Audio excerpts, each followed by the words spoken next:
Hey gamers, hi everybody, it's your buddy Work, D&D Hobbyist. We just finished playing our August session, but this will be a wrap-up for August and July. So again, this channel, or this series anyway, is just me summarizing and trying to record things that happened during the session, things that went well, things that didn't go well.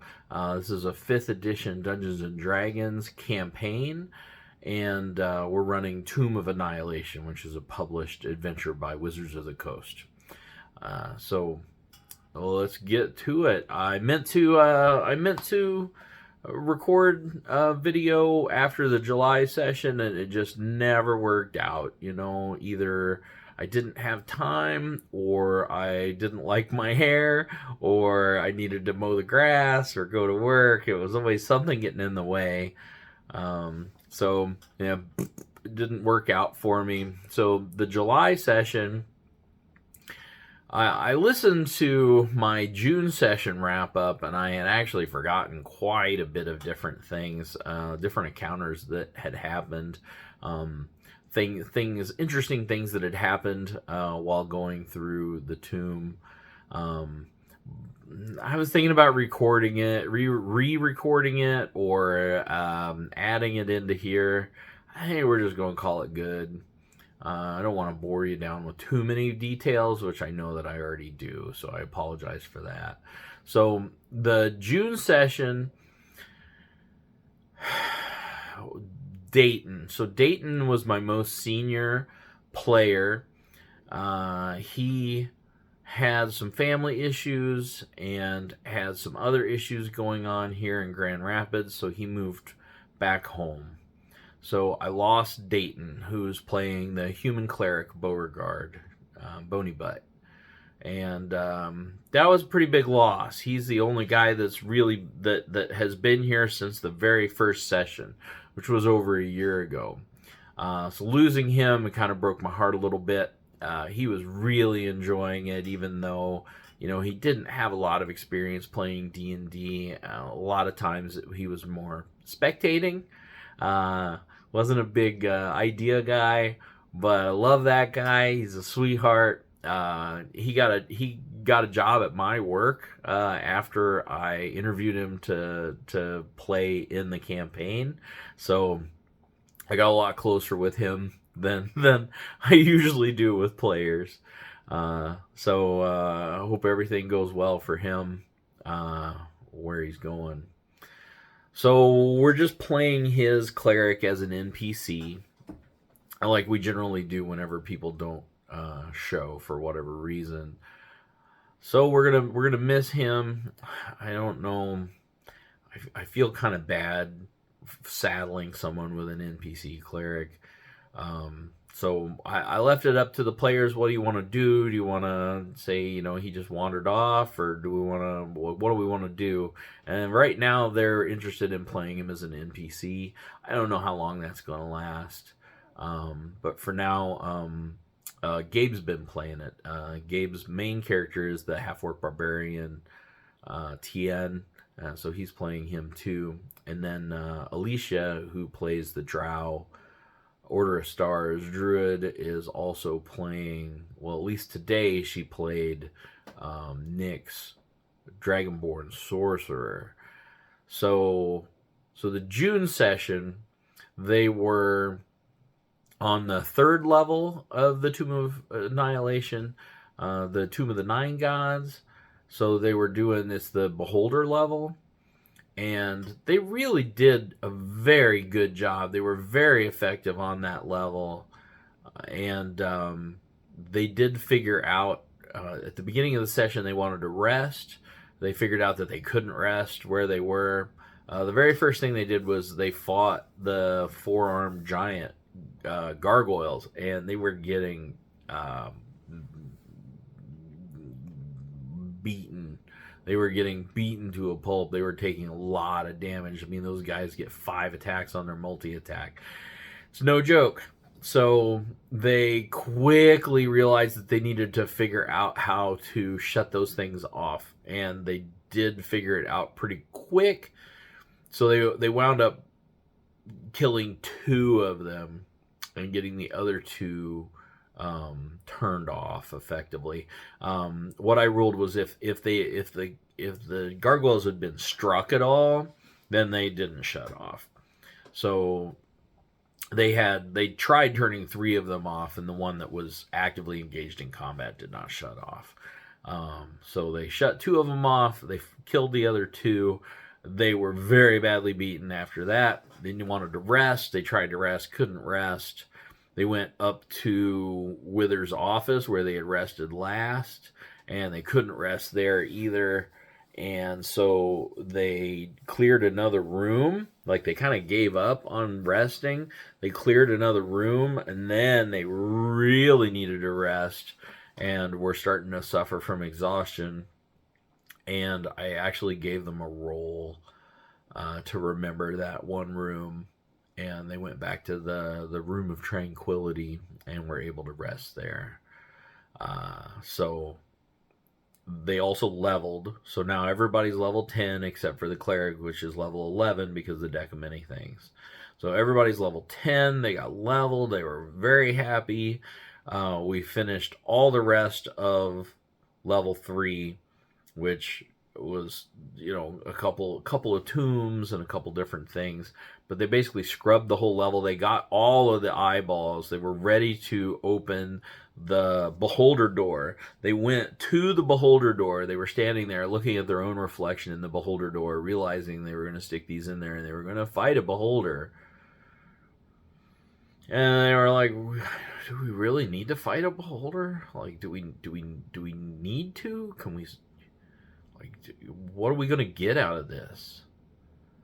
And they were like, well, if we need to kill it, we can always come back. And they turned around and they walked away, which was a bummer for me because I had so prepared. I had pictures, even though it's an invisible beholder, I had pictures of beholders. I had, like, read all of these, like, how to play a beholder, like, how to run a beholder as a DM, blah, blah, blah. I was, like, super prepared. Nope. So then they went to the 4th level. Well, that's where the gargoyles were. I'm a little out of order. I'm sorry. That was June. That was still in June. They went to the next level down. They did the fight. They came back up, the whole 9.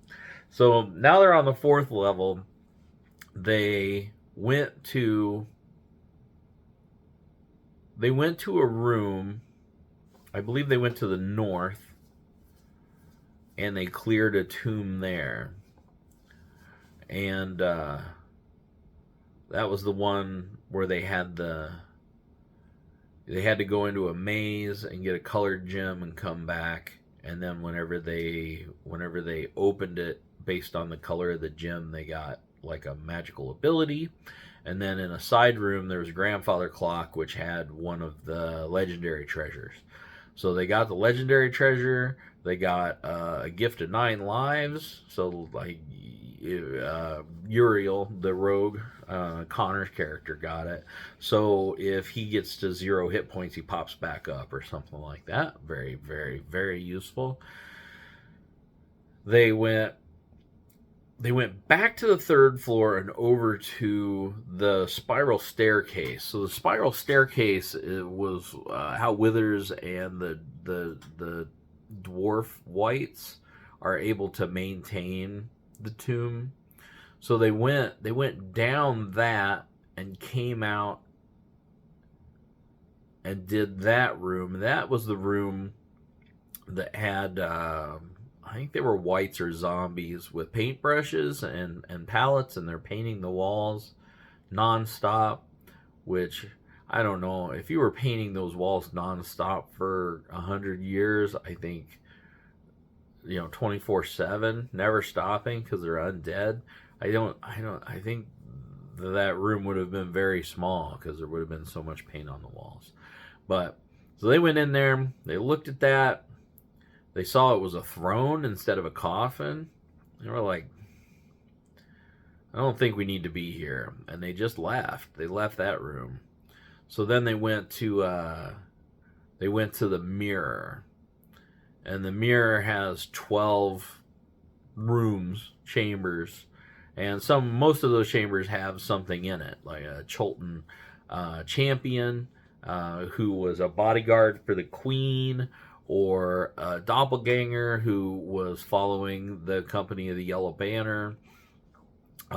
Something in a lot of those. One of them had a 4-armed gargoyle, a giant gargoyle, which was awful. So that was the end of the June session. Uriel got stuck in the mirror, and they were trying to figure out how to get him back out of the mirror.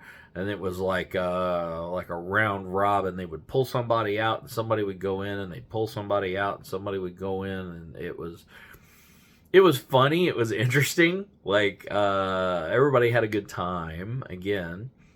And then we come to July. So today I was missing one more. So instead of 4 players, I only had 3 players, but we still played with all 5 characters because they got played as NPCs. So the goal was to finish clearing this level. So they did basically get everybody out of the mirror and then destroy the mirror. So now the party has 4 people with them. One is a merchant, Amuan merchant, that's like crazy. The other one's the Amuan champion. She's cool. Luca.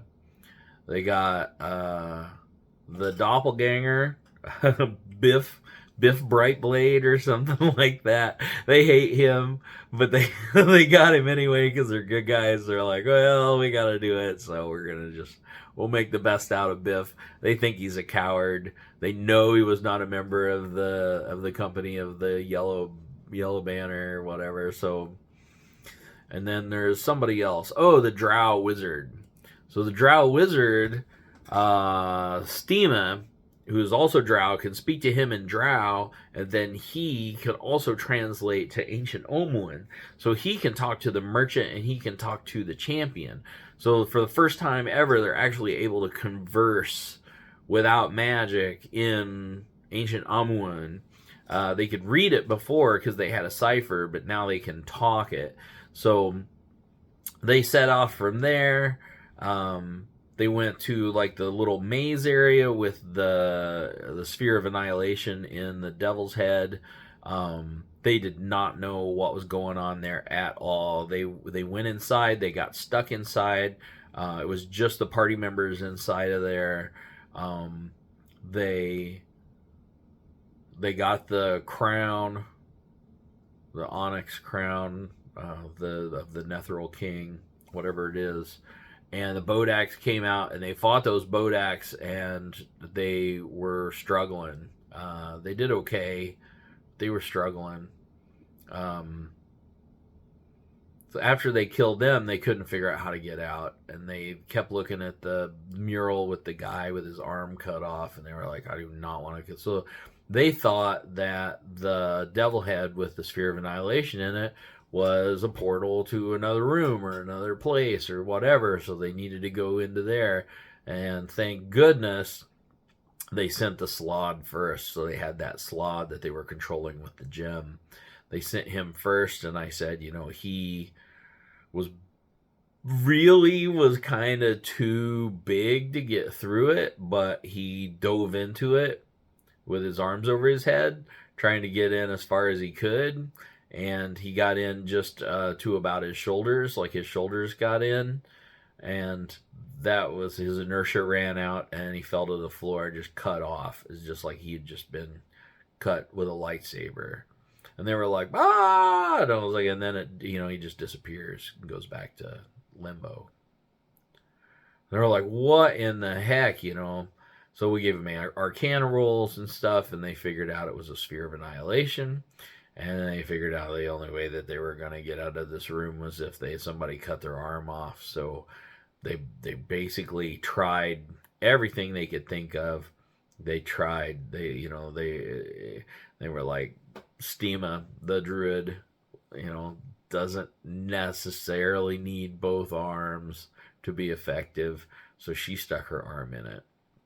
And then opened it up, and they were with the rest of the party, and they continued on. It was really good. Like, it was really challenging. It ate up a good bit of time of them not knowing what to do. So then they went to the last room on this level, which was the 4 elemental cells leading to Shigambi's tomb, the Kamdan. So it took a long time to figure out fire, and as soon as they figured out fire, Uriel was in air, suffocating, and as soon as he figured out air, he was in the terracotta warrior room. And then Steema was like, "I'm gonna do it." She went in and put water on it, and she immediately, she was in the water room. She's like, "I grab a snail off the wall and eat it." Was like, awesome, boom, you're gone, And then she did the earth room, and she was in the terracotta room, and we ended with them in the terracotta room. She had cast Pass Without a Trace on herself and Uriel. Uriel acquired Shigambi's spirit, so now he gets an extra attack when he attacks, and got all the loot and everything. And they were going to use one of the teleportation runes, and Steema rolled a second natural 1, walking on the pottery with disadvantage. So all the terracotta warriors have come to life. They ran to the northern rune. The northern rune blasted them with force damage. So they're like half health. Like 48 terracotta warriors came to life and are coming after them. And they got 2 other runes. They don't know which one to take. They don't. One of them polymorphs them, so that should be fun to see how that goes for them. So that's where we ended it. Is the 2 of them are in there with the terracotta warriors. The rest of the party is back in the hallway, haven't even entered into the elemental cells. So again, great session. Right now, the people that show up every time, they're really into it. They're really enjoying their characters. They really like the puzzle solving. They get along with each other well. Like they're having fun. Like I can tell they're having fun. Like there's just it's not hilarious laughter, and it's just like they sit down and they get to work, and there's a lot of smiles and compliments to each other whenever they figure something out or have a good idea. It's just a very positive experience. It's just going really well. Now they're done with the 4th level, or they will be done with the 4th level very, very soon. We'll be going down to the 5th level, which is the Gears of Hate, and then the final level. So we are winding up. I got maybe 3 sessions left, something like that. Maybe 3 sessions left. So this is August, so September, October, November. So probably finish it before 2024. And then I am a Planescape fanboy. So Planescape is coming out for 5th edition, which I assume will just be, an update and republishing of a lot of stuff a la Spelljammer. But I just can't resist it. So the Planescape set, campaign, whatever, is coming out. Source book is coming out. It's the book. One book is monsters, one book is the setting, and one book is an adventure. So right now I'm planning on running that adventure when we finish Tomb of Annihilation, because I know it goes, I think it's level 11 is the high end, and then it goes to level 17 on the adventure, which isn't published yet, so I haven't seen it. I don't know a whole lot about it, but I'm kind of interested to see what we can do. I also purchased Traveler, Humble Bundle. They had 18 books of Traveler for $18. So I would love to play another sci-fi or non 5e D&D fantasy Forgotten Realms sort of thing. So I'm considering running another campaign with that. I got at least one person interested in it, so maybe I'll be able to find more. You never know. So that's it. 2 more sessions caught up. Again, I'm just really bad at getting the time to sit down and to do these and to publish them. I still have never gotten around to editing. So far, I've only done one splice edit in one video ever, which I can do a lot more than that. I actually studied it a little bit a long time ago, like when I was in high school and early in college. So like I understand the fundamentals of editing video, and I'm not afraid of it. It's just, again, it's a time thing, and not having tools that I'm really confident in. But we'll probably get there someday.